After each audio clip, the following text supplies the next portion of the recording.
Oke, bismillah kita belajar tentang himpunan dan juga relasi fungsi. Oke, sebelumnya seperti biasa kita akan melihat part-partnya. Jadi apa aja yang kita pelajari saat belajar himpunan nanti itu ada definisinya, of course, karena kita matematika itu selalu berawalan dari definisi. Kemudian diagram, kemudian ada relasi antar dua himpunan, operasi antar dua himpunan, dalil-dalil operasi himpunan, dan cross product pada himpunan. Nah, ini yang terakhir itu nggak dipelajari yang terakhir ini nggak dipelajari di kelas ya. Ini cuma dipelajari di OLIN. Kemudian selanjutnya fungsi, ada definisi fungsi, ada definisi relasi, definisi fungsi, macam-macam fungsi, fungsi inverse fungsi inverse, dan komposisi fungsi. Nah, ini semuanya hampir dipelajarin di kelas 10. Oke, jadi keren ya yang kelas 7 belajar materi kelas 10. Oke. Kayak mana Mi itu bisa dipelajari dalam satu pertemuan? Umi nggak jamin ini bisa kena satu pertemuan ya. Oke, kita langsung cek. Iya, ini adalah referensinya. Jadi Umi pakai apa aja di sini, perhatikan. Umi punya diktat dari Unila, kemudian ada PPT yang diunduh dari UNY ya. Oke, next. Selanjutnya, apa itu himpunan? Nah, langsung aja. Himpunan adalah kumpulan objek-objek nih, objek-objek atau lambang-lambang yang mempunyai arti dan dapat didefinisikan dengan jelas. Nah, ini kuncinya. Didefinisikan dengan jelas mana yang merupakan anggota himpunan dan mana yang bukan anggota himpunan. Nah, contoh apa sih, Mi? Kalau misalkan kita mau secara apa ya?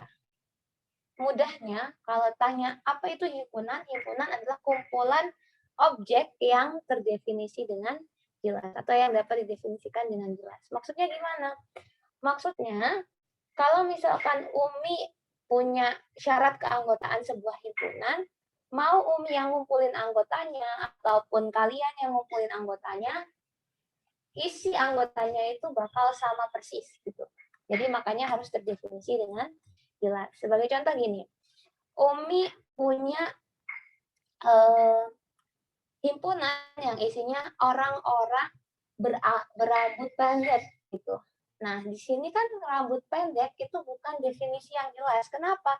Karena bisa aja rambut pendek di mata Umi dengan rambut pendek di mata Kansa itu beda. Dan di sini bisa aja orang-orang yang kita pilih itu ada yang berbeda gitu. Nah, misalkan ketika Kansa lihat apa namanya temennya rambutnya di deket telinga gitu ya, itu kan temannya perempuan, jadi dia kelihatan sebagai manusia berambut pendek. Tapi ketika laki-laki punya rambut di bawah telinga gini, dia menjadi manusia berambut panjang ya. Jadi rambut pendek dan panjang itu pakai relatif sehingga dia bukan himpunan. Tapi kalau misalkan kita ganti kata-katanya dengan himpunan, manusia berambut lebih dari 25 cm. Nah, maka kalian bisa mengumpulkan dengan jelas. Ya, jadi Amara, Kansa, Jaya, Raumi mengumpulkan orang-orang yang sama dengan syarat keanggotaan tersebut. Jadi paham ya bedanya himpunan dengan bukan himpunan. Jadi himpunan itu harus terdefinisi dengan jelas. Di mana nanti orang lain maupun kita ketika kita menggunakan mencari anggota himpunan tersebut pasti dapatkan anggota-anggota yang sama. Oke. Umumnya himpunan itu ditulis sebagai kapital, huruf kapital. Jadi A kapital, B kapital, C kapital, dan seterusnya. Anggota himpunan juga dituliskan dalam huruf biasa. Jadi ini aturan notasi ya. Aturan notasi itu kalau Umi di kelas dan di sini juga Umi itu sangat memperhatikan aturan notasi. Nah, jadi perhatikan. Jadi ada cara Pertama itu dengan cara mendaftar atau roster method. Ini adalah cara di mana kita menuliskan semua anggota himpunannya. Nah, perhatikan. X adalah himpunan, jadi ini dibacanya X. Ini dibaca adalah, kemudian yang ini dibaca himpunan. Jadi ciri himpunan ketika kita tuliskan dalam notasi itu punya kurung kurawal seperti ini. Nah, X adalah himpunan A, I, U, E, O. Jadi roster method atau cara pendaftaran itu kita tulis semua himpunan anggota himpunannya tanpa terkecuali. Kemudian Y adalah himpunan Senin, Selasa, Rabu, Kamis, Jumat. Nah, ini juga ditulis semuanya tanpa terkecuali. Kemudian yang kedua itu dengan cara pencirian atau kita tuliskan sifat keanggotaannya aja. Nah, di sini perhatikan bahasa Inggrisnya rule method. Kita akan membacanya di sini X adalah ya sama dengan yang dibaca adalah kurung kurawal apa tadi bacanya? Himpunan X. Ingat ketika himpunan itu di anggotanya maka kita pakainya X biasa, huruf biasa bukan X kapital. X. Nah, garis ini buat yang kelas 10 mentang-mentang udah belajar mutlak, jangan disamakan garis ini adalah mutlak ya. Garis ini dibaca di mana atau sedemikian hingga. Ya, boleh dibaca di mana, boleh dibaca sedemikian hingga. Bukan mutlak ya. Jadi kita punya X adalah himpunan X, di mana, atau boleh dibaca X adalah himpunan X sedemikian hingga, ya. X huruf abjad. Nah, di sini perhatikan ini adalah keanggotaannya, sifat keanggotaannya. X huruf abjad. Berarti kebayangkan kalau disuruh ngelis apa aja di sini.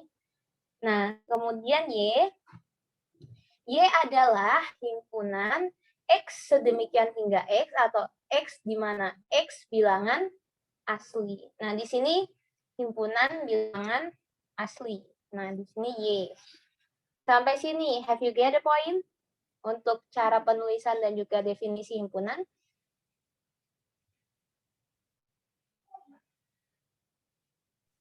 Halo, Soya. Get the point? Oke. Next.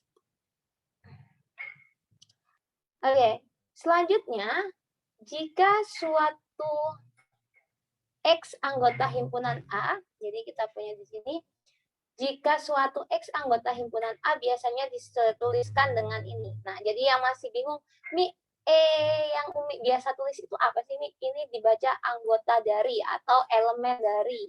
Atau boleh juga Umi kadang membacanya X di dalam A. Jadi boleh dibaca di dalam, boleh dibaca anggota dari, boleh dibaca elemen dari ya. Sedangkan untuk X bukan anggota A dituliskan sebagai X, elemennya dicoret. Berarti ini X tidak di dalam A, X bukan anggota dari A, dan X bukan elemen dari A. Oke, banyaknya anggota dari himpunan dinamakan kardinal. Ya, jadi bilangan kardinal dari sebuah himpunan itu berarti banyaknya anggota. Dituliskan atau disimbolkan dengan huruf N. Perhatikan, jadi kalau Umi tanya banyaknya anggota himpunan A, boleh dituliskan dengan notasi N dalam kurung A kapital. Oke, ini kesepakatan ya. Jadi kalau Umi punya N dalam kurung A kapital, berarti banyaknya anggota himpunan A. Oke. Nah, misal Umi punya di sini, A adalah bilangan 11, 10. Nah, NA berapa?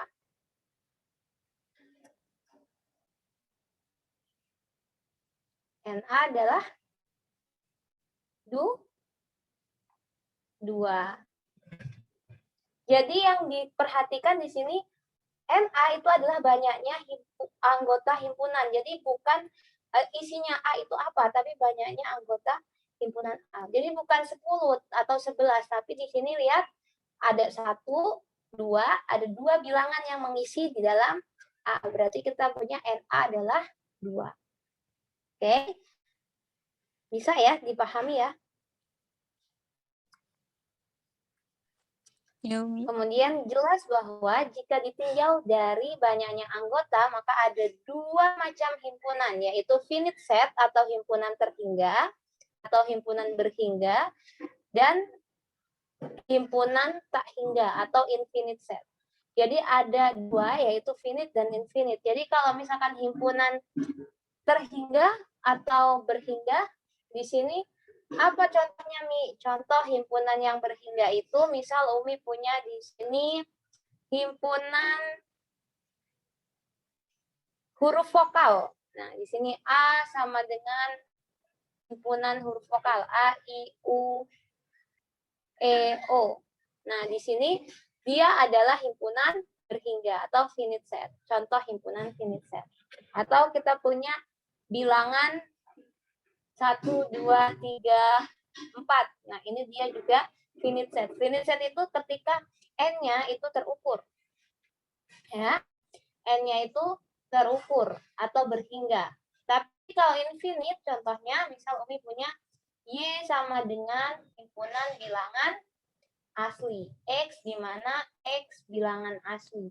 Nah, bilangan asli itu kan nggak ada batasnya nih. Nah, dia boleh 100 masuk, 1000 masuk, 1 juta masuk, 1 miliar juga masuk ke dalam himpunan bilangan asli. Jadi di sini dia nggak punya NY. NY-nya itu tak hingga ya. Jadi di sini perbedaan finite set dan infinite set seperti ini. Jadi kalau himpunan berhingga, kita bisa tentuin n-nya dalam sebuah bilangan atau kardinalitasnya dalam sebuah bilangan. Tapi kalau infinite set, kardinalitasnya nggak bisa dituliskan dalam bilangan. Jadi dia tak hingga. Ya, tak hingga itu bukan bilangan ya, Semika ya. Nah, kemudian jika di materi logika matematika kita mengenal semesta pembicaraan, apa itu semesta pembicaraan? Jadi batasan masalah kita itu ada di semesta pembicaraan kita ya. Nah, jadi kalau di logika kemarin kita kenal semesta pembicaraan, di himpunan kita berbicara tentang himpunan semesta. Nah, jadi ada himpunan semesta dan himpunan kosong. Apa itu, Umi? Himpunan semesta atau himpunan kosong itu adalah seluruh objek yang sedang kita bicarakan. Misal kita lagi membahas hari atau apa namanya membahas apa lagi ya? A, I, U, E, O, maka himpunan semesta kita berarti huruf. Gitu. Nah, kemudian kita lagi bahas bakso, siomay, gitu-gitu. Berarti himpunan semesta atau semesta pembicaraan kita adalah makanan, gitu. Jadi harus ada batasan dalam pembicaraan kita. Seorang matematikawan atau seorang yang matematis biasanya punya batasan dari pembicaraannya. Supaya apa? Supaya nanti kesimpulan yang diambil itu valid, ya. Nah, jadi di sini kita melambangkan himpunan semesta itu sebagai U atau universal, atau biasanya kalau di Indonesia dilambangkan sebagai S atau semesta. Nah, jadi misal nih, contohnya A adalah himpunan X di mana X adalah siswa bernama Andi.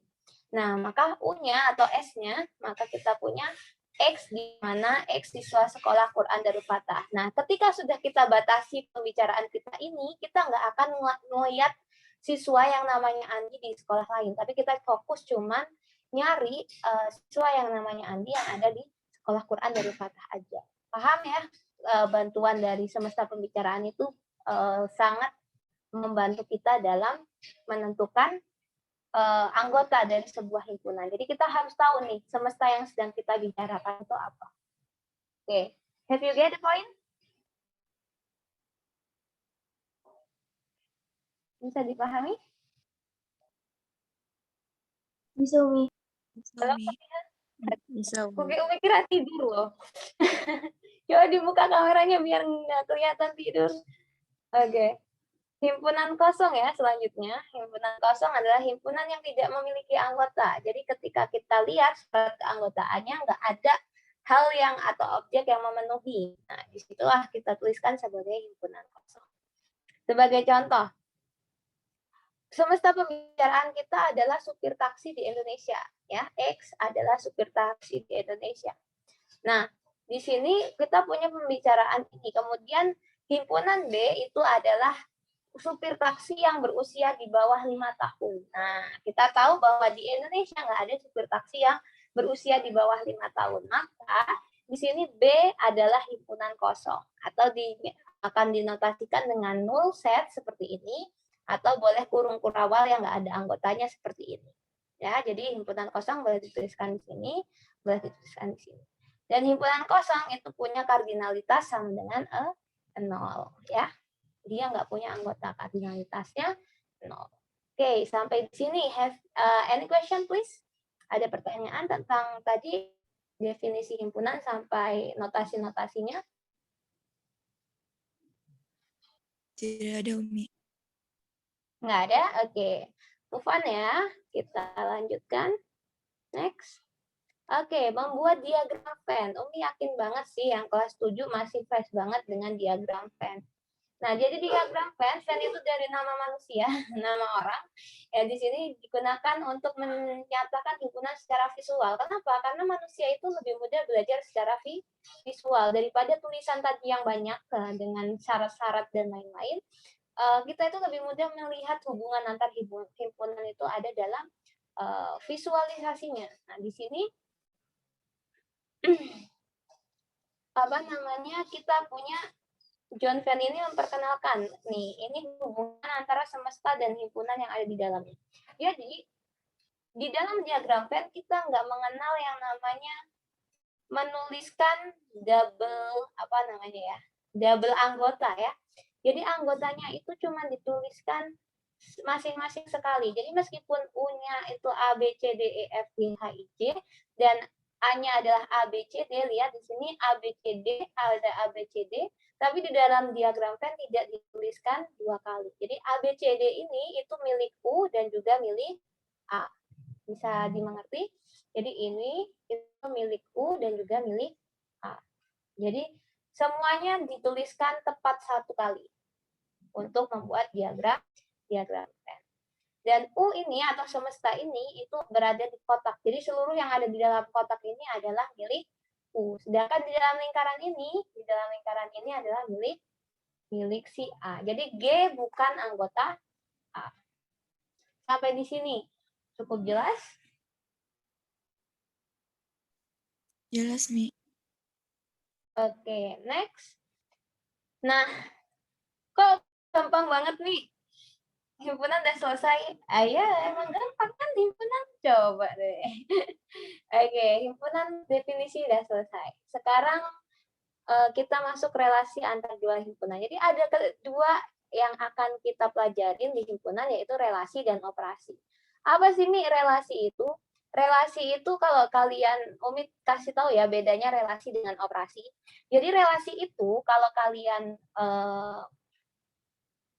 bicara bilangan, relasi itu adalah sesuatu yang nggak menghasilkan hasil. Jadi misal, Umi punya 2 kurang dari 3, itu adalah relasi. Kenapa? Karena tidak ada hasil yang bilangan lain yang menjadi hasil gitu. 2 kurang dari 3 itu, ya 2 kurang dari 3, nah itu adalah relasi, cuma hubungan. Tapi kalau operasi itu misalkan 2 tambah 3 sama dengan 5. Ada hasilnya. Ada suatu bilangan baru yang menjadi hasil dari operasi tersebut. Itu operasi.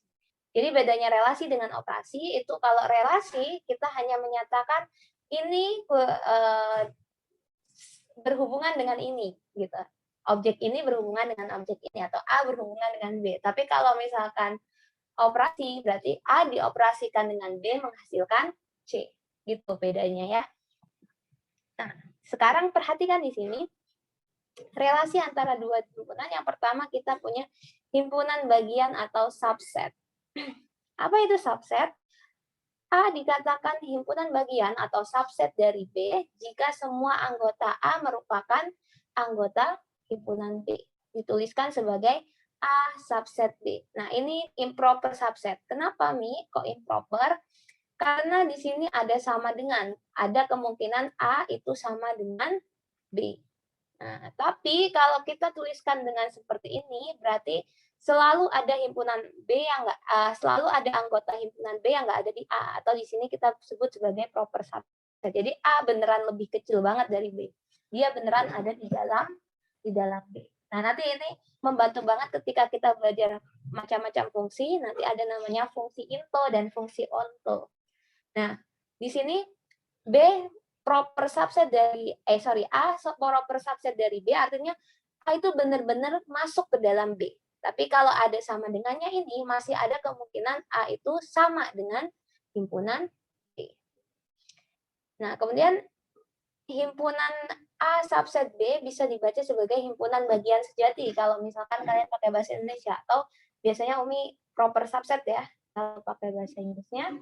Dan jika A himpunan bagian dari B dan ada paling sedikit satu anggota himpunan B yang bukan himpunan bagian dari A, ya, yang tadi Umi bilang bahwa di sini ada B itu gede ya, B, kemudian A itu ada benar-benar di dalamnya. Itu namanya proper subset. Kalau digambarkan dalam diagram Venn, dia benar-benar ada di dalamnya. Jadi selalu ada. Jadi kita punya, dia selalu ada. Ini misal B, A. Nah, kalau A proper subset dari B, itu berarti ada X di sini yang anggota B tapi bukan anggota A. Supaya menjelaskan bahwa A itu benar-benar ada di dalam B. Itu untuk proper subset. Berikut sifat-sifat dari himpunan bagian. Perhatikan. Setiap himpunan adalah himpunan bagian dari dirinya sendiri. Nah, perhatikan di sini. Jadi kita selalu setiap punya himpunan itu A subset dari A sendiri. Jadi dia adalah improper subset dari dirinya sendiri. Kemudian himpunan kosong adalah himpunan bagian dari semua himpunan. Jadi null set itu selalu subset dari semua himpunan atau sebarang himpunan A. Kemudian banyaknya himpunan bagian dari suatu himpunan A adalah 2 pangkat kardinalitas A. Misal, Umi punya A-nya adalah himpunan A, I, U, E, O. Nah, maka banyaknya himpunan bagian, tahu himpunan bagian itu yang mana? Himpunan bagian itu ada himpunan kosong, himpunan A kecil sendiri, himpunan I kecil sendiri, dan seterusnya sampai kalian punya nanti A, I, U, terus semua kemungkinannya. Terus ada A, I, E, dan seterusnya. Kebayang ya? Jadi kita punya himpunan yang bisa jadi subset dari A. Jadi semua kemungkinan yang bisa jadi subset dari A itu ada sebanyak 2 pangkat NA atau 2 pangkat kardinalitas A. Jadi kalau misalkan kita punya A-nya adalah A, I, U, E, O, N-nya berapa? N-nya adalah NA-nya adalah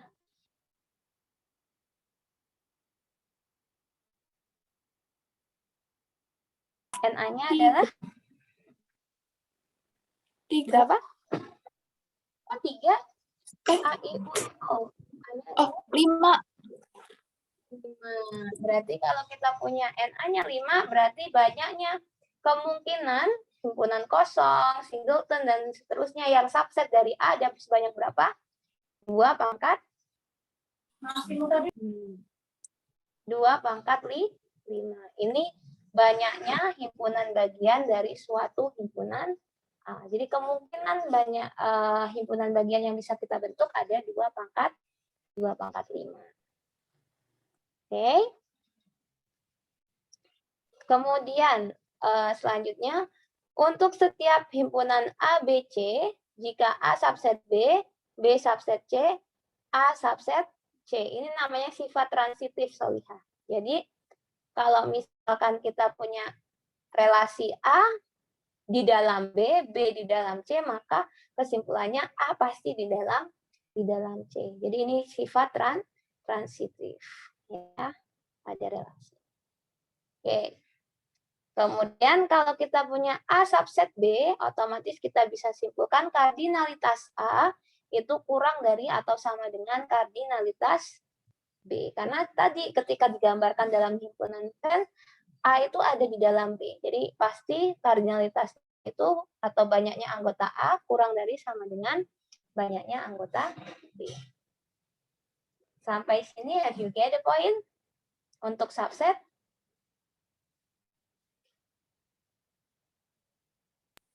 Insya Allah. Oke, next. Masih relasi antar himpunan. Nah, sekarang move on untuk relasi yang lain, yaitu relasi sama dengan atau relasi dua himpunan dikatakan sama.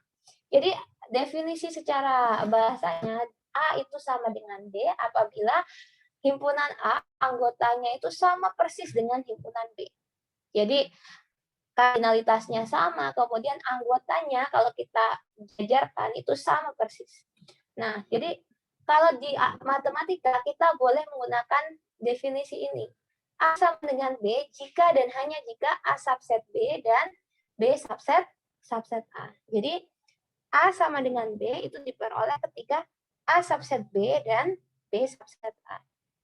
Nah, ini sangat membantu ketika kita berbicara tentang infinite set. Kalau untuk finite set kan masih kita bisa list nih anggotanya siapa aja. Jadi masih bisa kita tahu dia sama atau enggak. Tapi kalau infinite set kita nggak bisa susah untuk melihatnya dari list anggotanya karena kan dia infinite. Gimana cara ngelisin semua anggotanya? Nah, maka kita boleh menggunakan A subset B dan B subset A. Oke, contoh ini yang finite set ya, X dan demikian hingga X bilangan asli kurang dari 5. Maka kita punya di sini A-nya adalah 1, 2, 3, 4. Nah, kemudian B adalah bilangan 1, 2, 3, 4. Nah, di sini jelas bahwa A itu subset dari B, B itu subset dari A, maka kita punya A-nya sama dengan B. Nanti kalau lebih detailnya lagi, mungkin ketika kalian udah masuk nasional ya, Umi jelasin lagi. Karena nanti ini diperlukannya buat pembuktian. Nah, tapi kalau untuk kabupaten dan provinsi belum ada soal pembuktian, jadi Umi nggak bahas ini dengan detail. Ya, ini nggak Umi akan bahas dengan detail. Cuma yang penting tahu aja kalau sama dengan itu artinya ini. Oke. Next. Masih relasi. Nah, bedanya nih. Kalau tadi sama dengan, kali ini kita belajar kesetaraan sebuah himpunan. Jadi ditulisnya bukan sama dengan, tapi kayak gini. Tilde, menggunakan tilde. Jadi A tilde B itu terjadi ketika banyaknya anggota A sama dengan banyaknya anggota B. Jadi kalau sama dengan, tadi itu sama persis ya, kalau di A-nya 1, 2, 3, 4, di B-nya juga 1, 2, 3, 4. Tapi kalau yang setara, itu cukup kardinalitasnya aja yang sama. Nah, contoh nih, A dengan B isinya beda. Ya, di dalamnya anggota-anggotanya beda. Tapi mereka punya jumlah anggota yang sama. Kita punya NA itu sama dengan 4, NB juga sama dengan 4. Maka di sini kita punya A setara dengan B. Nah, nanti penting ketika kita mau menentukan apakah fungsi tersebut bijektif atau enggak, itu dengan kesetaraan himpunan. Nah, oke, sampai di sini ada pertanyaan? Any question, please? Nggak ada?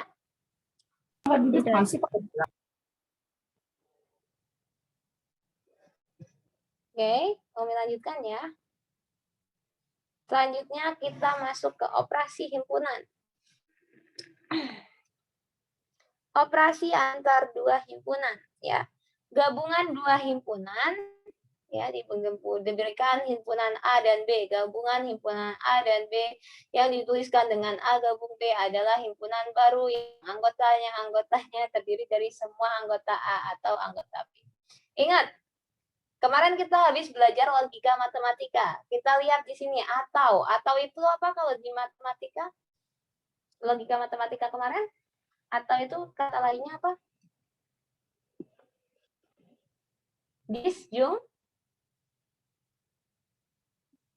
Disjungsi. Apa syaratnya atau itu bernilai benar?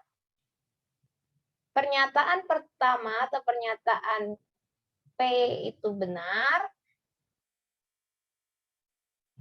atau pernyataan I. Jadi salah satunya dari P atau I mereka benar. Artinya kalau Umi punya gabungan itu merupakan semua anggota A atau anggota B, berarti artinya apa? Anggota A doang masuk ke dalam gabungan himpunan itu benar, anggota B aja yang masuk juga benar, anggota A dan B itu masuk ke dalam A gabung B juga benar. Jadi isinya adalah semua anggota A ditambah semua anggota B ditambah anggota A iris B. Jadi masuk semua ke dalam A gabung B. Nah, ini disebut sebagai union. Makanya dia simbolnya mirip huruf U, union. Ya, jadi kita punya gabungan dua himpunan itu ketika semua baik anggota A maupun anggota B masuk dalam himpunan A gabung B. Seperti yang Umi bilang ya, tadi bedanya operasi dengan relasi. Kalau operasi dia punya hasil. Nah, jadi A gabung B itu punya hasil apa? Himpunan. Jadi kalau misalnya Umi punya A-nya adalah 1, 2, 3, 4, terus B-nya itu adalah 1, 3, 5, 7, maka A gabung B itu semua anggotanya.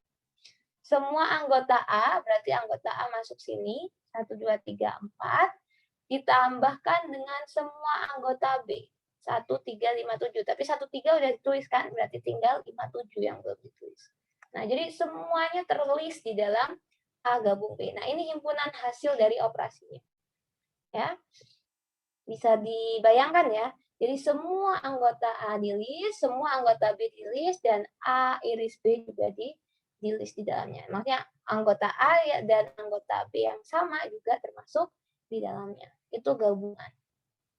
Kemudian kalau irisan, kita tuliskan sebagai A iris B di sini, adalah himpunan baru yang anggota-anggotanya terdiri dari semua anggota A dan B. Ingat dan bernilai benar apabila P dan Q bernilai benar, atau pernyataan satu dan pernyataan kedua, keduanya benar. Maksudnya apa? Berarti dia anggota-anggota A iris B ini adalah anggota A dan anggota B. Jadi dia harus punya sifat keanggotaan di dua tempat ini atau dua himpunan ini. Jadi kalau di sini contohnya A iris B itu kita punya di sini yang sama antara anggota A dan anggota B. Maka di sini dalam kasus ini kita punya 1 dan 3 ya. Jadi dia harus benar di A juga benar di B. Jadi dia merupakan anggota A dan merupakan anggota B. Itu ya fungsinya kita belajar logika sebelum belajar himpunan ya. Sampai sini have you get the point untuk gabungan dan juga irisan?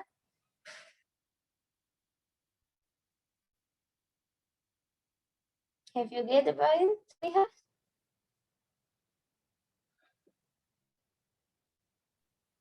Halo? Gimana ya?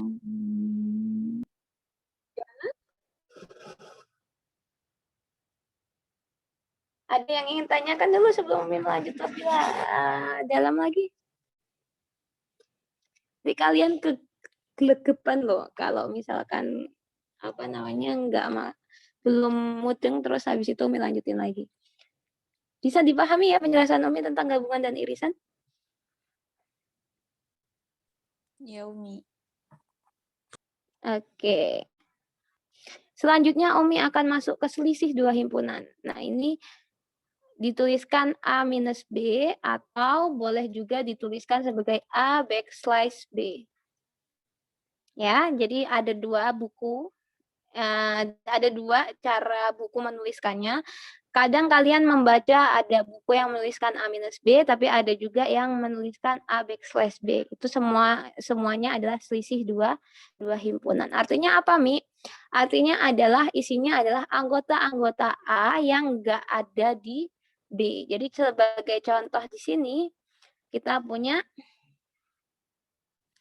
A itu kan 1, 2, 3, 4. B itu 1, 3, 5, 7. Perhatikan anggota A yang nggak ada di B.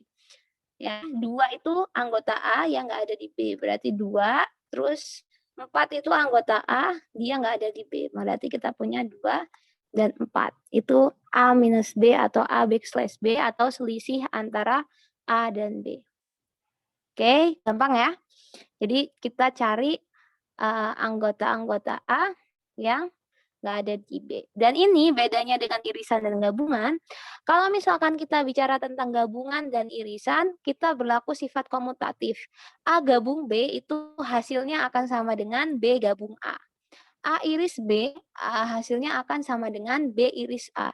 Tapi ketika kita berbicara tentang selisih dua himpunan, A minus B, atau A backslash B, itu hasilnya akan berbeda dengan kalau B-nya ditulis di depan. Jadi tidak komutatif, tidak boleh ditukar tempatnya. Kalau B minus A berarti hasilnya apa? B minus A berarti anggota B yang nggak ada di A. Kita punya 5 dan 7. Jadi di sini tidak berlaku sifat komutatif untuk selisih dua himpunan. Oke, bisa dimengerti? Kalau bisa, Bisa ya? Oke. Next, selisih simetri. Jadi ada selisih simetri. Selisih simetri disimbolkan sebagai A, terus ada kayak mirip segitiga. Ini dibaca selisih simetri. B merupakan kalau kalian lihat di diagram Venn-nya ya, kalau kita punya diagram Venn-nya, itu kan kita punya gini ya. Jadi selisih simetri itu ini. Ini itu adalah selisih simetri dari A dan B. Dan dia bersifat komutatif juga. Jadi selisih simetri A dan B itu sama dengan selisih simetri B dan A. Jadi yang sebelah sininya. Jadi A gabung B dikurangi A iris B. Ini definisinya ya. Nah, berarti kalau kita punya di sini, lihat di sini A selisih simetri B berarti apa nih? Kan tadi kita punya A-nya 1, 2, 3, 4, B-nya 1, 3, 5, 7. Berarti A selisih simetri B isinya apa? Yang gabungannya dikurangi irisannya. Lihat gabungannya 1, 2, 3, 4, 5, 6, 5, 7. Terus habis itu irisannya 1, 1 dan 3. Berarti kita punya hasil pengurangannya 2, 4, 5, 7. Nah, ini adalah A selisih simetri B. Ini nggak dipelajarin di kelas ketika kalian kelas 7 untuk selisih simetri.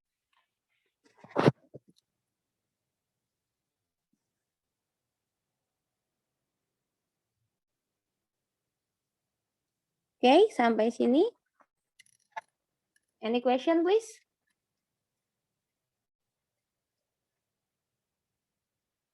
Soalnya belum ada. Oke, belum ada ya. Next.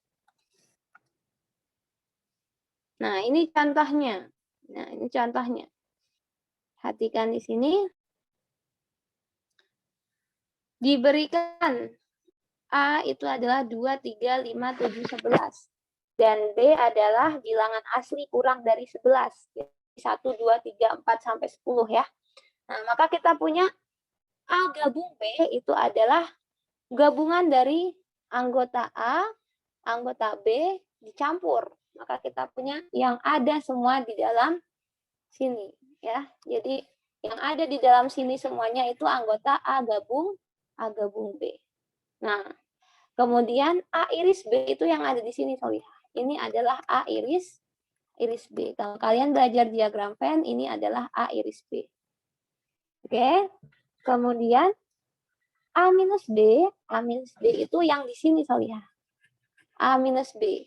Jadi cuman sebagian ini nih, A minus B. Kalau di dalam diagram Venn. Kemudian B minus A itu sebaliknya yang di sebelah sini, ini B minus A yang Umi arsir ini. Kemudian A selisih simetri B itu yang ini. Jadi kita punya A selisih simetri B itu yang ini. Anggota-anggotanya yang Umi arsir. Sampai di sini bisa dipahami? Bisa, Umi. Nah, ini Umi punya prinsip inklusi eksklusi. Ini namanya prinsip inklusi eksklusi. Boleh kalian catat, ini penting. Prinsip inklusi eksklusi. Perhatikan, ketika Umi punya banyaknya A gabung B, itu kardinalitas dari A gabung B, itu tidak sama dengan atau belum tentu sama dengan banyaknya anggota A ditambah banyaknya anggota B. Kenapa? Karena di dalam himpunan kita nggak boleh menuliskan anggota yang sama lebih dari sekali, kecuali kalau kita belajar multiple set nanti ya. Nah, jadi kalau di dalam himpunan biasa, kita hanya menuliskan anggota itu tepat satu kali. Sehingga ketika kita ditanya banyaknya A gabung B, itu jawabannya banyaknya A ditambah banyaknya B dikurangi banyaknya A iris B. Ya, jadi banyaknya A ditambah banyaknya B dikurangi dengan banyaknya A iris B.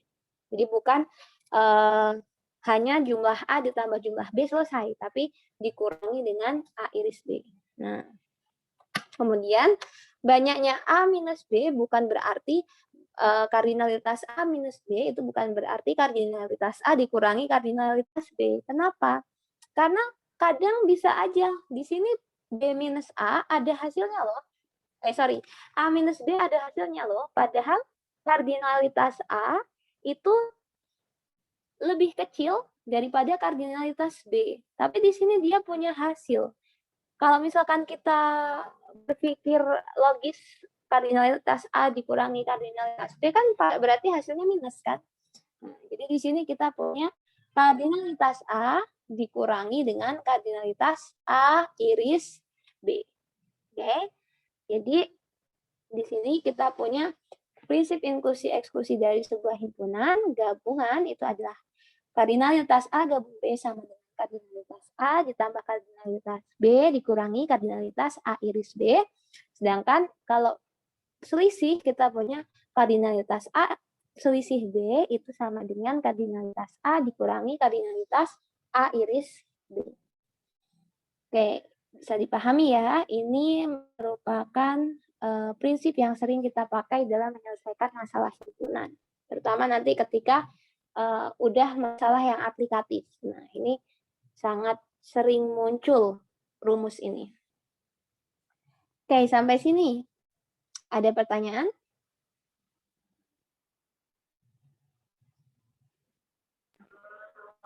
Belum ada, Mi. Oke, kalau belum ada kita lewatin. Oke, yang terakhir operasi uner. Jadi kalau tadi kita punya operasi biner itu adalah operasi yang melibatkan dua himpunan. Nah, sekarang kita punya operasi yang cuma melibatkan satu himpunan. Di sini kita akan belajar tentang komplement dari sebuah himpunan. Komplement itu biasa kita sebut inverse ya, komplement atau inverse dari sebuah himpunan. Jika logika matematika kita mengenal negasi, ingat negasi apa negasi? Kalau pernyataan P itu bernilai benar, berarti negasi P bernilai? Kalau P itu pernyataannya bernilai benar, berarti negasi P bernilai? Salah. Salah. Nah, jadi kita itu mencari kebalikan dari sebuah pernyataan. Itu kalau di logika. Kalau di himpunan kita punya namanya komplement. Komplement itu adalah kebalikan dari anggota-anggota A. Jadi tetap harus ada semesta pembicaraannya. Nah, kalau kita punya himpunan A di sini, ya, himpunan A di sini, maka komplement A adalah semua anggota S yang tidak berada di dalam A. Jadi penting punya semesta ya. Jadi supaya kita nggak ngaco, jadi semesta itu batasnya. Nah, jadi komplement itu adalah banyaknya anggota-anggota S yang tidak berada di dalam A. Nah, kita punya nih syarat keanggotaan orang Islam itu apa aja? Ada syahadat, terus sholat, dan lain sebagainya. Berarti kalau kita sudah punya jelas syarat keanggotaan tersebut, misal A itu adalah himpunan orang Islam, dan S itu himpunan umat manusia. Kalau misalkan kita sudah tahu nih syarat keanggotaan dari seseorang yang muslim atau Islam, dan kita menemukan ada orang yang tidak melaksanakan satu dari syarat keanggotaan tersebut, berarti dia otomatis bukan berada di dalam himpunan ini.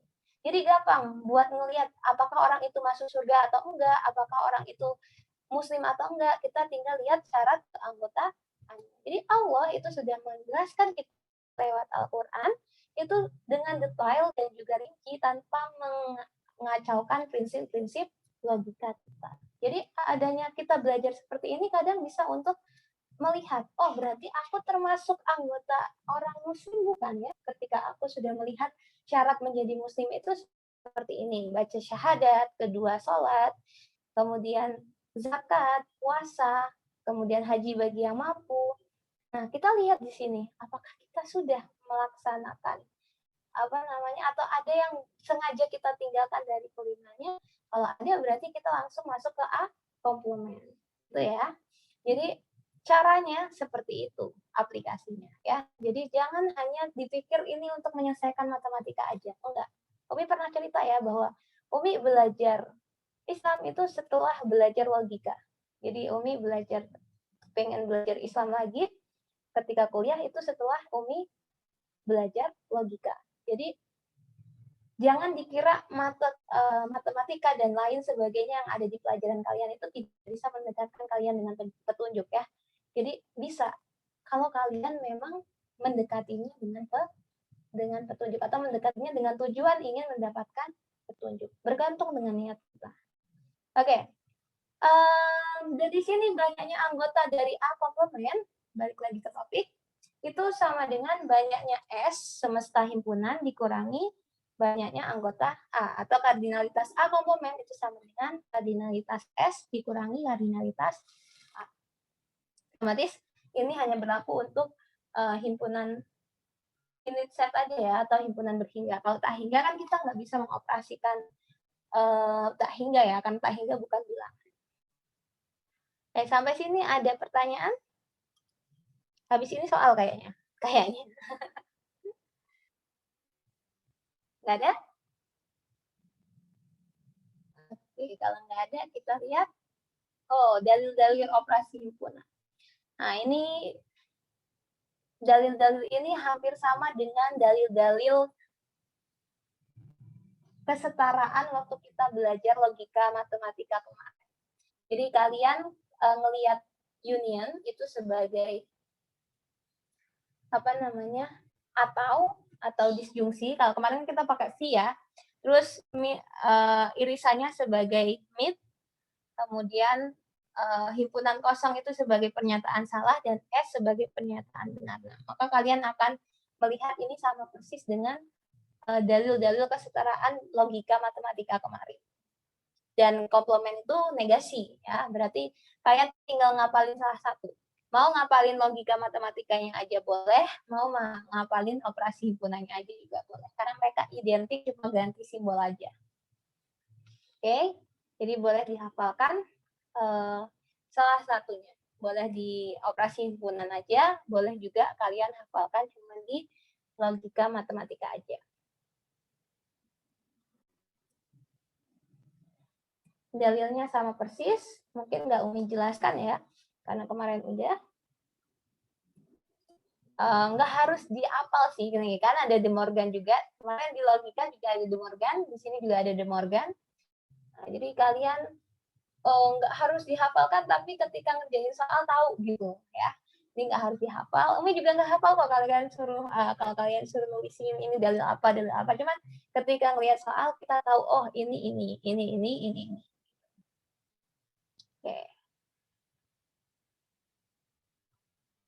Oke, kalian boleh screenshot dalil-dalil operasi himpunan.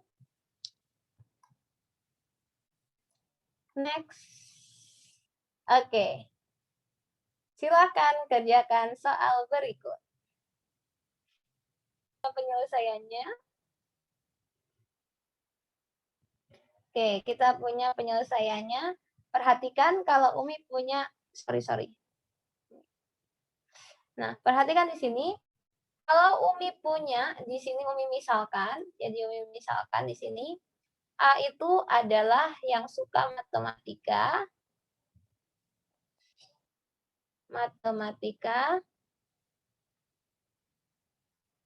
aja. Oke. Kemudian B itu berarti suka biologi aja, B yang di sini ya. B ini suka biologi aja. Kemudian C yang di sini itu suka bahasa Inggris aja.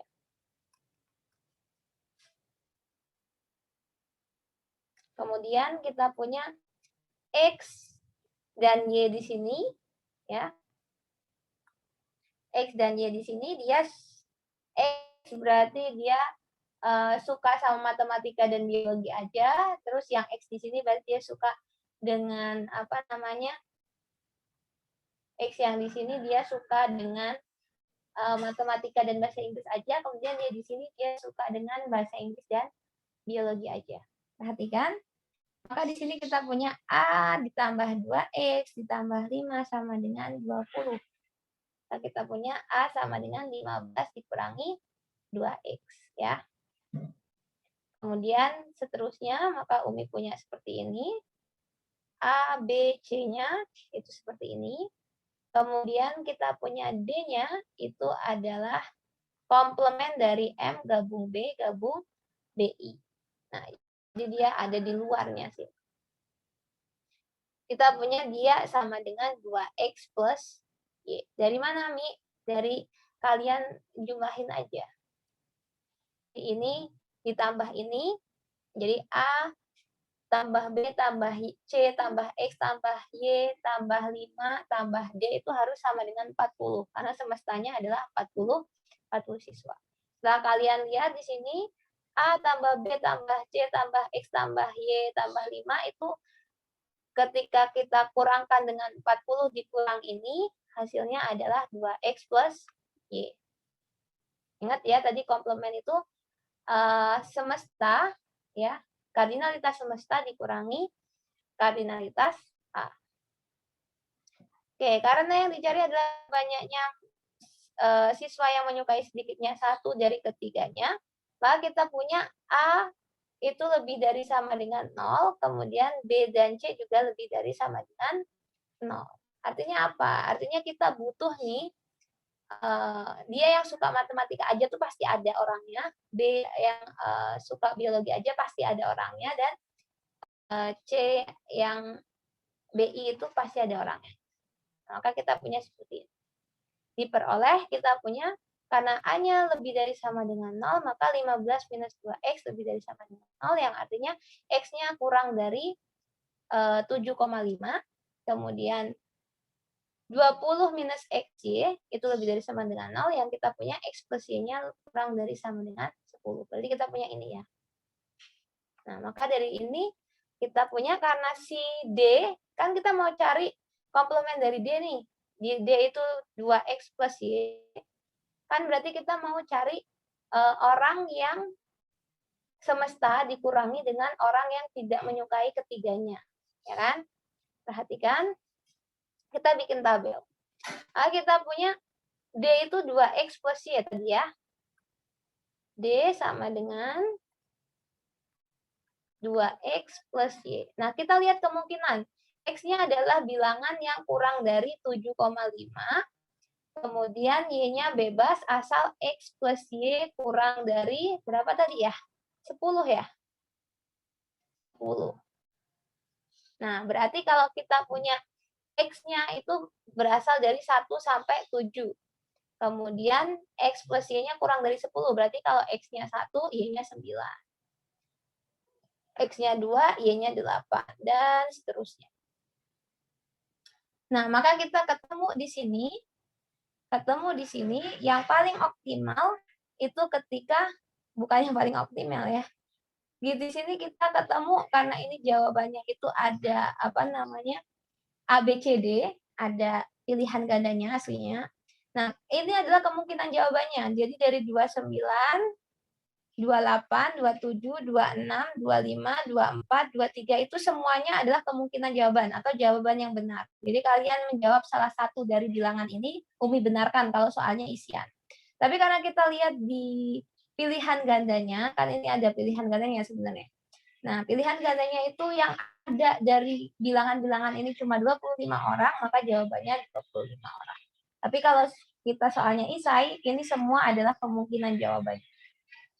Oke, kita lihat dari jawaban yang banyak ini apakah ada yang benar? Tidak. Oke.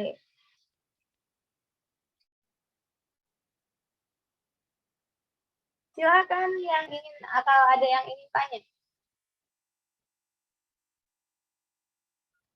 Bingung ya? Mi, ini nggak seasik pelajaran kelas 7 di himpunan loh, Mi. Perasaan pas kelas 7 aku nggak ada yang kayak gini ya. Kan Umi juga nggak menjamin bahwa ini sama persis dan soalnya sama yang di Senin. Tapi kalau materinya sama persis dengan soal-soal materinya dengan materi kelas 7 sama persis. Cuman soalnya otomatis beda level dong kalau misalkan soal olim dengan soal kelas 7. Sampai sini, any question please? Bingung ya? Mi, tadi itu kan udah saya kan biasanya cuma ngitung itu Mi, apa namanya logika nggak pakai cara Mi ya. Awalnya saya tuh ngambil 15 tambah 20 tambah 15 tambah 15 itu kan 50 ya kan. 50-nya saya kurang 15 Mi. Tapi saya buat kemungkinan kedua. Saya tambahin semua. Jadi 20 ditambah 15-nya bahasa Inggris, tambah 15-nya matematika, 15-nya biologi, 15 yang suka ketiga-tiganya saya tambahin, saya kurangin semua itunya, Mi. Saya kurangin 40. Jadinya kan 25, tapi saya nggak yakin. 35. Tapi kamu jawabnya 35 tadi. Karena kemungkinan pertama saya yang 20 ditambah 15 tambah 15 dikurang 5 orang yang suka ketiga-tiganya dikali 3. Itu dari mana asal itu? Ya, Mi, kadang nggak tahu Mi, kadang itu kalau ngitung itu ya aneh memang Mi. Aneh memang. Abstrak. Jadi kalau di Olimpiade ya, kalian nggak punya satu jawaban aja kalau soalnya isian ya. Contoh di sini kita punya ada 1, 2, 3, 4, 5, 6, 7 jawaban. Jadi jawaban akhir itu kalau soalnya bukan pilihan ganda atau isian singkat atau whatever itu biasanya yang benar itu nggak cuma satu bilangan aja. Karena kemungkinan kan banyaknya kemungkinan karena di sini kalimatnya itu sangat terbuka. Jadi di sini kita punya 25 itu bukan satu-satunya jawaban. Kalian kalau ada yang menjawab 29, 28, 27, mungkin benar. Karena apa? Karena di dalam isian itu nggak ada yang paling tepat. Kalau semuanya sudah memenuhi ini, X-nya kurang dari 7,5 dan X plus Y-nya kurang dari 10, maka di sini semua jawaban di sini benar. Nah, tapi karena di sini soalnya ABC-an dan di ABC-an cuma ada 25 orang, maka kita pakai 25 orang. Ya, jadi kalau ABC-an kamu boleh pakai cara itu, Cayara. Cara apa feeling. Iya, mungkin ini lebih abstrak. Gak jelas. Jadi nanti tipe-tipe kayak Cayara ini bakalan selesai ketika dapat soal isai. Ya, karena nggak bisa mempertahankan pendapatnya. Makanya Umi bikin di Semadap itu, MSG itu bikin, Abilitan ya PJ-nya, itu bikin final dari lombanya itu adalah bisa mempresentasikan jawaban dia di semifinal. Jadi semifinal itu soalnya isian, terus dia itu harus mempresentasikan jawaban dia di final ketika di depan juri ketika dia masuk final. Nah itu Olimpiade kita pas Semadap besok kayak gitu. Jadi yang punya adik di SMP atau SD, SD enggak adik. Yang punya adik SMP atau yang teman SMP, nah silakan boleh ikut Semadap, ikuti FMC ya. Iklan lagi. FMC nanti itu toolnya di situ, toolnya. Tapi nanti penyisiannya tetap ABC ya. Makanya nanti orang-orang kayak Cayara ini lolos penyisihan katanya. Lolos penyisihan, habis penyisihan masuk semifinal kena soal isai, udah selesai. Gitu ya Cayara ya. Mi, tapi yang SMA nggak ada Tami. Semadafnya Mi. Enggak, kan SMA. Kita nggak buka SMA. Kemarin itu suruh prestasi itu cuma nyediain buat SD SMP. Terus kita nyediain buat SD karena ribet kan kalau anak SD suruh presentasi nanti takutnya nangis dan lain sebagainya.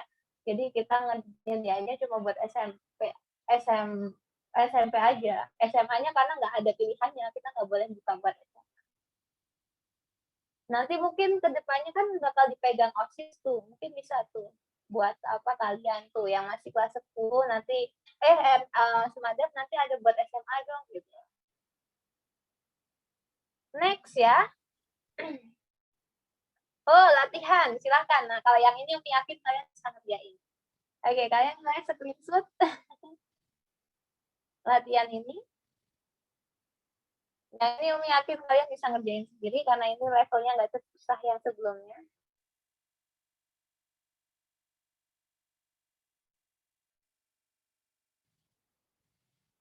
Oh iya, kemarin lah latihan logikanya udah dikerjain semua belum? Ini kita presensinya tetap ngumpulin latihan ya.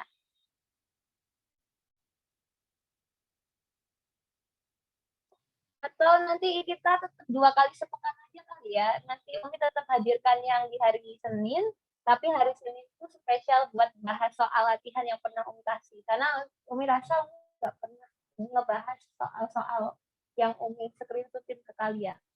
Perasaan Umi aja atau emang bener? Kayaknya bener sih. Ya nanti kita kalau 2 kali sepekan berarti yang di hari kerja buat bahas soal, yang di hari Sabtu buat materi, buat ngasih soal. Oke, ini latihannya. Ya, di screenshot saya lihat.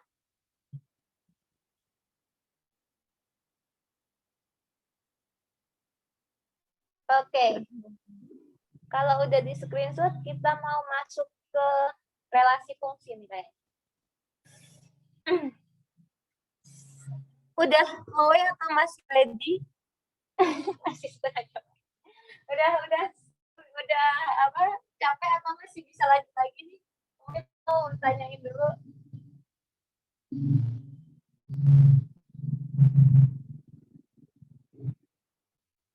Masih kuat? Kalau udah nggak kuat, kita cari soal-soal aja. Kalau udah nggak kuat terima materi, Umi nggak dijelasin materi lagi kok. Masih kuat nggak?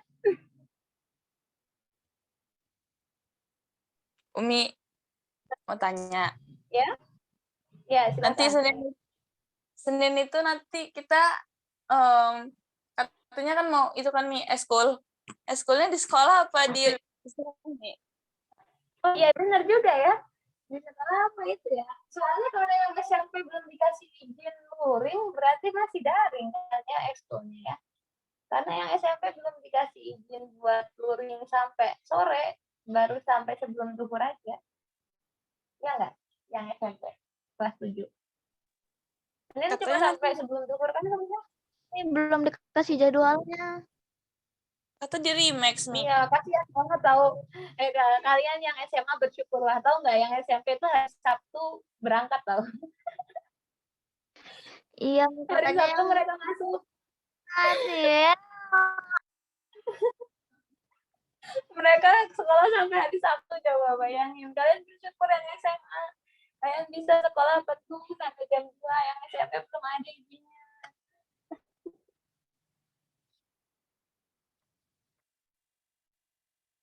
Oke. Gimana nih, masih mau lanjut atau mau bahas soal yang kemarin, logika? Terserah kalian. Soalnya bahas soal lebih asik daripada lanjutin materi.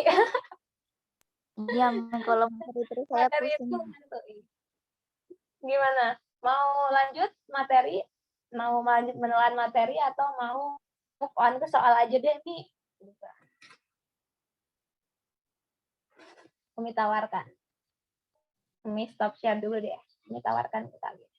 Ya ampun, cuma Umi yang apa namanya ngebuka kamera.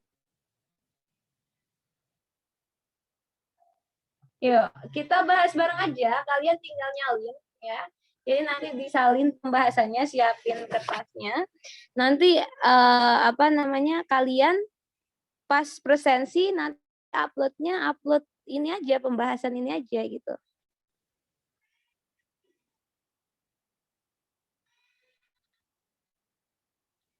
Oke, dari nomor 1 dulu deh. Iya kan bener ini nomor 1 yang Umi kasihin kan ya, Iwan. Oh, ada. Sebelumnya ada lagi toh. Ntar. Sebelumnya ada lagi. Enggak dari sini ternyata. Guys, enggak dari sini guys. Gimana ini guys baliknya? Gimana nih? Laptopnya nggak mau kerja. Dah nih. Oh ini ya. Enggak deh, ini udah enggak sih?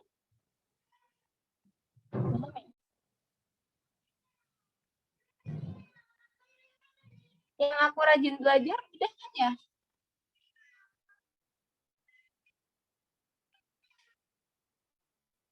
Oh ini nih. Oke, dari sini yuk. Kita merajaah materi kemarin aja kalau nggak mau materi baru.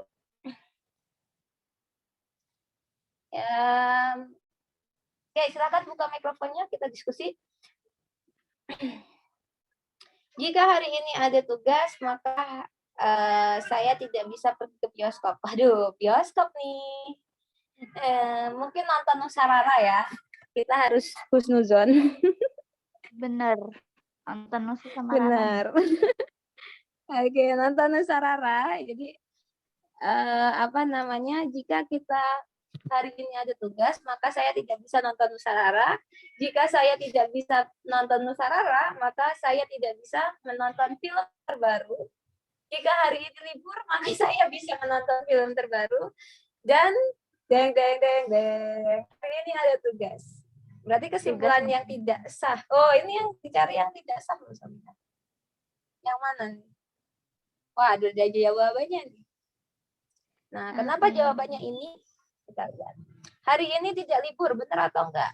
Kita lihat, jika hari ini ada tugas, maka saya tidak bisa pergi ke bioskop. Berarti kalau kita lihat di sini, kita lihat logikanya ya.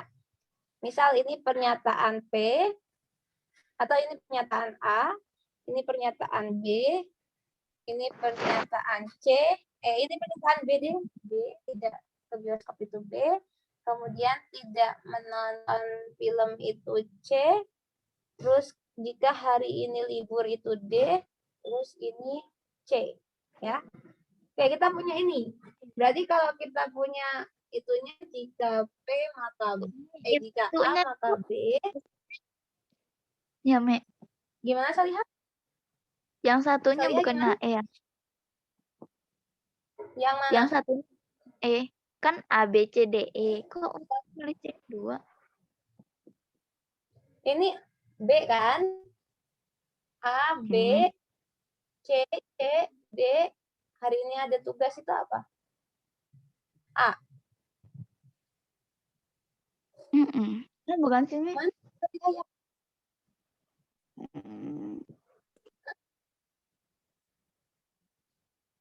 Yang mana yang E? Maksudnya? Iya, berarti kita punya A. Jika A maka B. Jika B maka C. Berarti apa kesimpulannya? Pakai silogisme.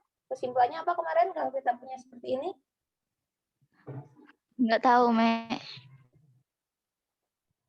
Hei, kalian kemarin baru belajar ini loh. Jika A maka B, jika B maka C, maka kesimpulannya apa? Silogisme, modus silogisme. Kita punya jika A maka C. Jadi dari dua premis ini kita punya kesimpulannya jika A maka C. Jika hari ini ada tugas, maka saya tidak bisa nonton film terbaru. Oke, kemudian kita punya jika hari ini libur, maka saya nonton film terbaru. Ini negasi C ya, sorry, ini negasi C karena tidaknya kehapus. Tidaknya kehapus, maka di sini negasi. Di sini kita punya jika D, maka negasi C. Nah ini kalau kita balik, kita punya pernyataan kemarin P maka Q, kontraposisinya apa? Kontraposisinya itu adalah negasi Q, maka negasi P. Ini kontraposisi. Nah, pernyataan itu kalau kita bahas kontraposisinya, dia nilai kebenarannya selalu sama. Berarti D dengan negasi C ini, jika D maka negasi C ini sama aja, negasinya negasi C berarti C, maka negasi D. Nah, kalau seperti ini, maka kita punya kesimpulannya A, jika A maka C, jika C maka negasi D, berarti kesimpulannya adalah jika A maka negasi D. Berarti jika hari ini ada tugas, maka hari ini tidak libur. Nah, ini kesimpulan yang itu. Kemudian yang terakhir, premis yang terakhir, kita punya A. Nah, berarti kita punya kesimpulannya, kalau yang terjadi adalah A, maka yang pasti terjadi adalah negasi D. Hari ini tidak libur. Oke, berarti yang mana? Yang A bernilai benar. Berarti kalau A yang bernilai benar, berarti B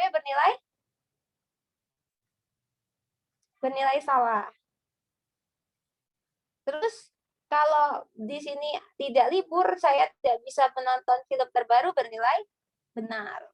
Saya tidak bisa pergi ke bioskop juga bernilai benar. Kemudian hari ini tidak ada tugas bernilai salah.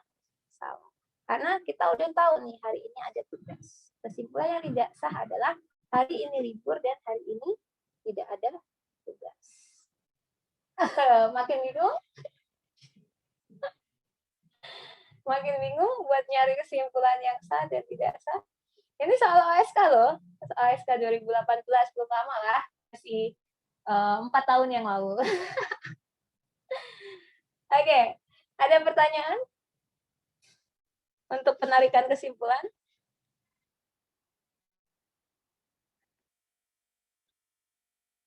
Umi cariin apa namanya soal logika lebih banyak lagi nanti. Nggak usah Mi, terima kasih. Oke, ini silakan dicatat cara ngerjainnya. Jadi semua itu punya alasan ya, Cayara ya. Cayara dan kawan-kawan yang lain yang masih suka pakai feeling dalam ngerjain, Umi tahu kok, feeling kalian itu kadang tepat, tapi kalau soalnya pilihan ganda. Masalah nanti kalau nasional sama provinsi, pilihan gandanya nggak ada. Pilihan gandanya adalah A, tentukan ini, B, tentukan ini. Itu ISA ya. ISA yang beranak, bukan pilihan ganda. Jadi, dibiasakan setiap menjawab soal itu punya alasan. Ya, karena nanti ketika kalian di nasional, kalian pasti akan ada sesi di mana kalian harus presentasi. Jadi itu adalah apa namanya sesi nasional nanti ketika kalian udah nasional, ketika kalian masuk ke finalnya, maka kalian ada sesi kalian harus mempresentasikan jawaban kalian. Kalau sampai juri apa namanya nggak paham dengan cara presentasi kalian karena kalian nggak menggunakan bahasa dan juga notasi yang seperti kan Om udah jelasin berkali-kali ya, entah di kelas ataupun di MSG, bahwa matematika itu soal kesepakatan. Jadi kalau misalkan di situ kok nggak sama dengan kesepakatan dan alur yang benar, maka itu akan mengurangi poin semifinal kalian. Itu kalau misalkan kalian bekerja di lomba yang ada presentasi. Oke, sampai sini.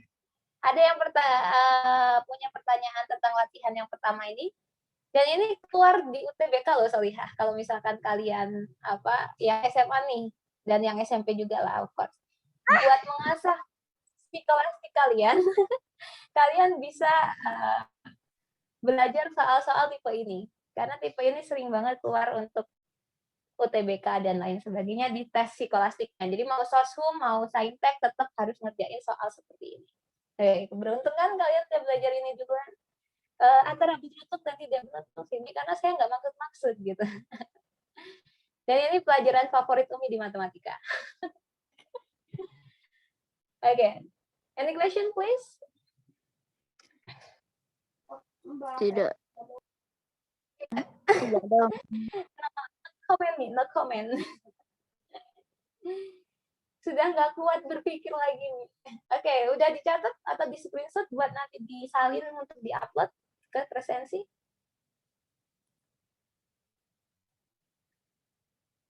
Nggak apa-apa. Jadi cara Umi kasih tips ya. Umi juga dari nggak bisa kok, sama kayak kalian.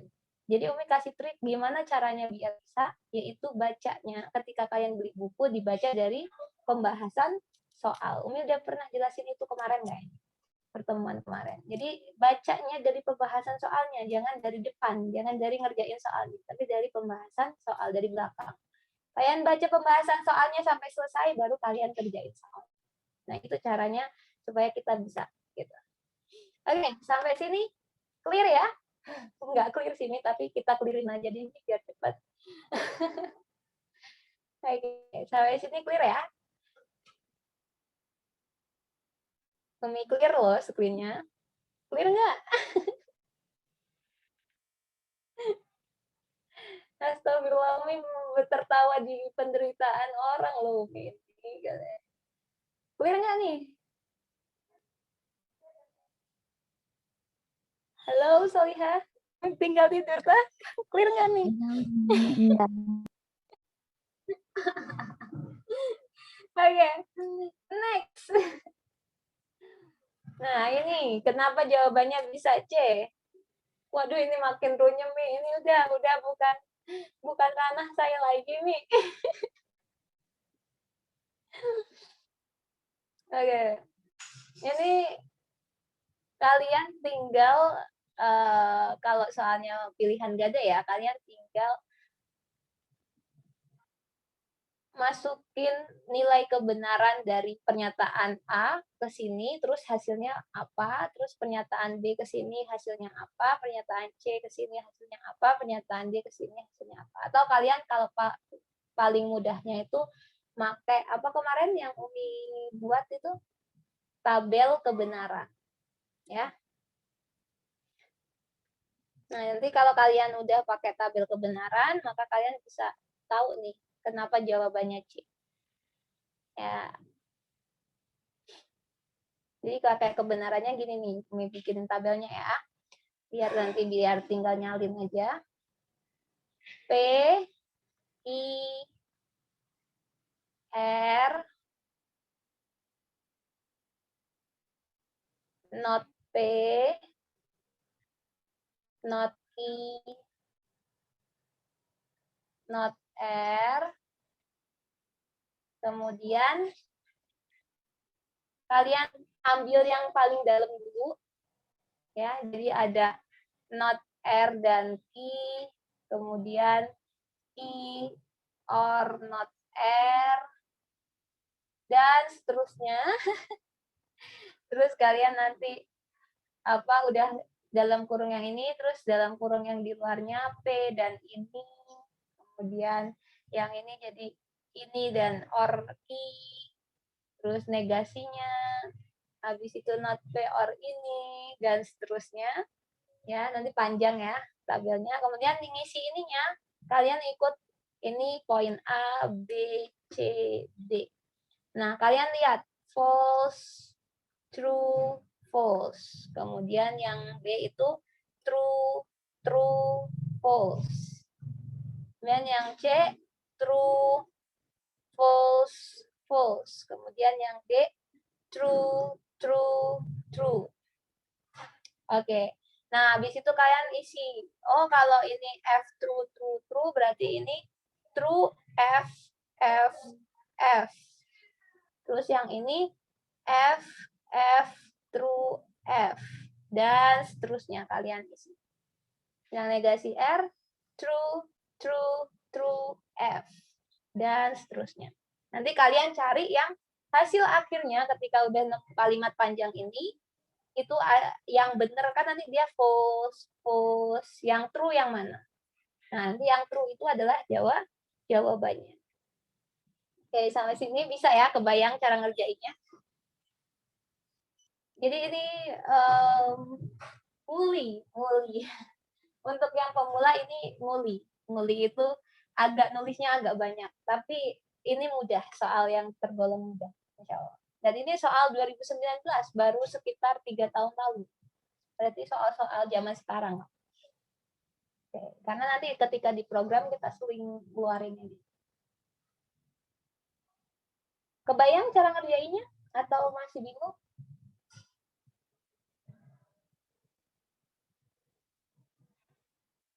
Kebayang kan cara bikin tabel kebenaran? Kami nggak kebayang. Kebayang nggak cara bikin tabel kebenarannya? Kebayang ya?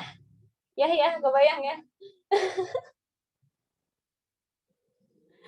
Astagfirullah, Umi itu dari tadi ketawain kita terus. Enggak loh, Umi itu ketawa karena Umi senang loh sama kalian. Bukan ketawain kalian, kami ketawa bersama kalian. Ada pertanyaan sampai di sini?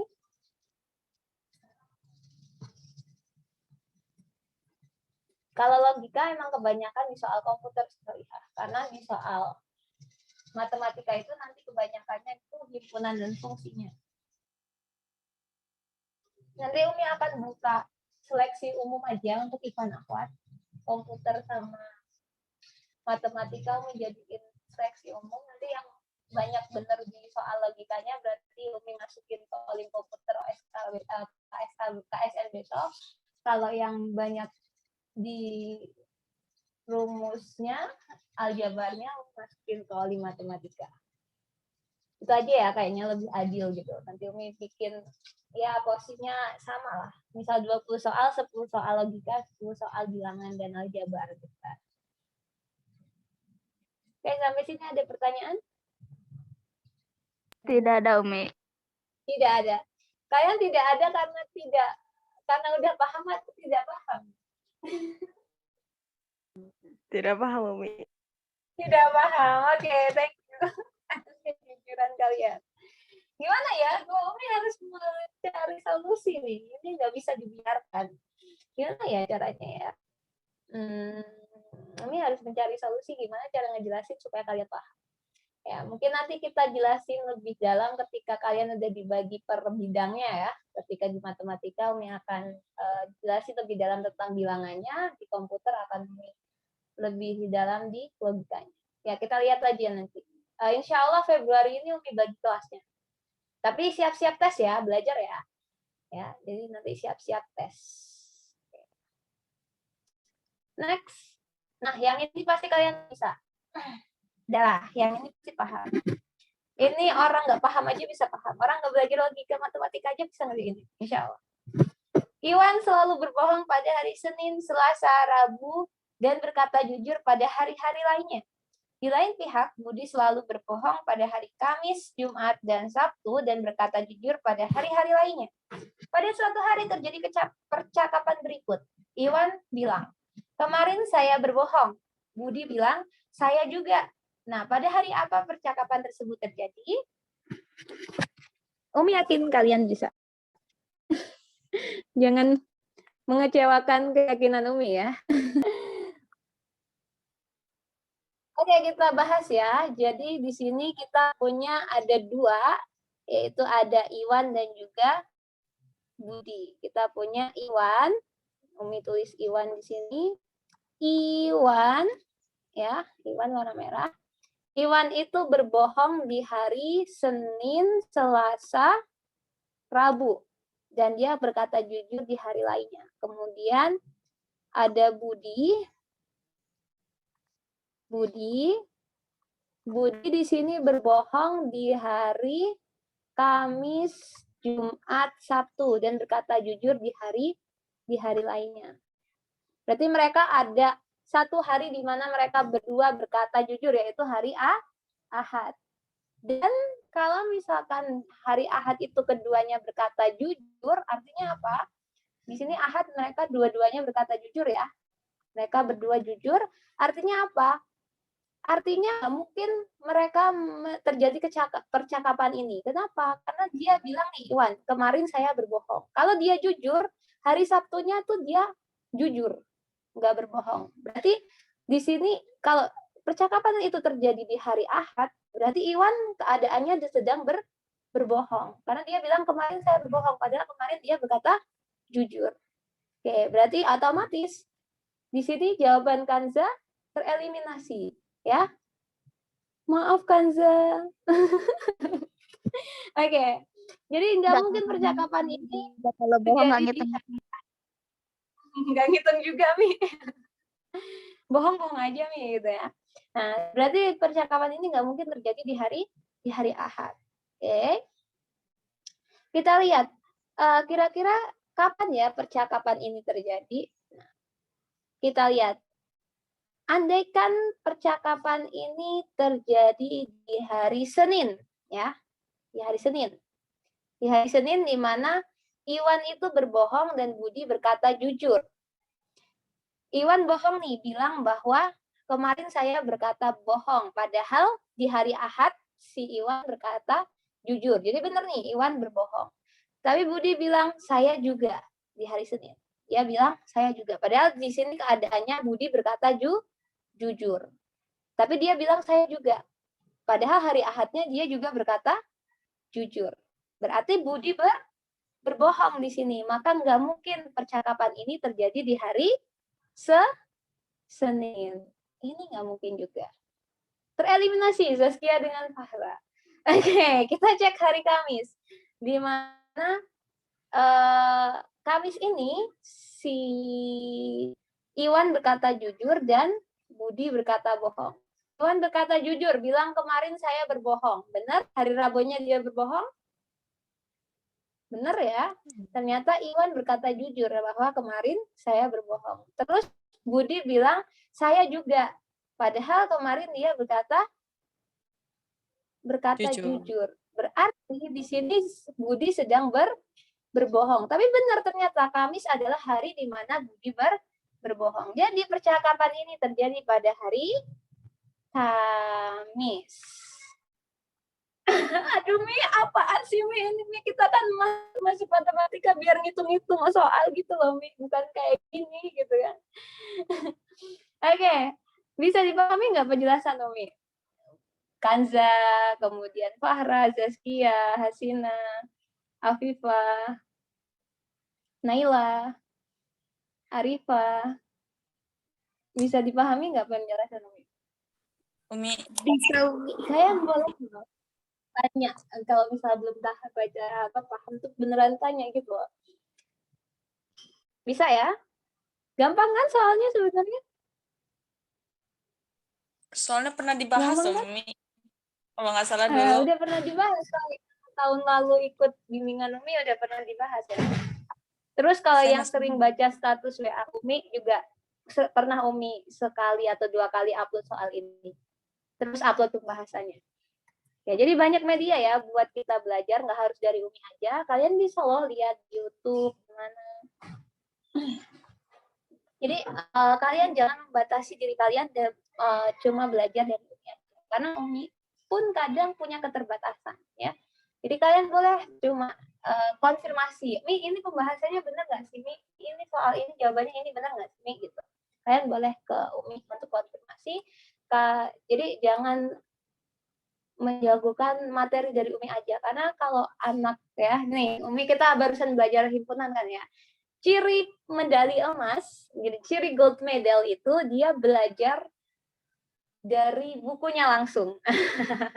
Ciri gold medal itu dia membahas hampir 1000 soal gitu kan, udah membahas hampir 1000 soal olimpiade.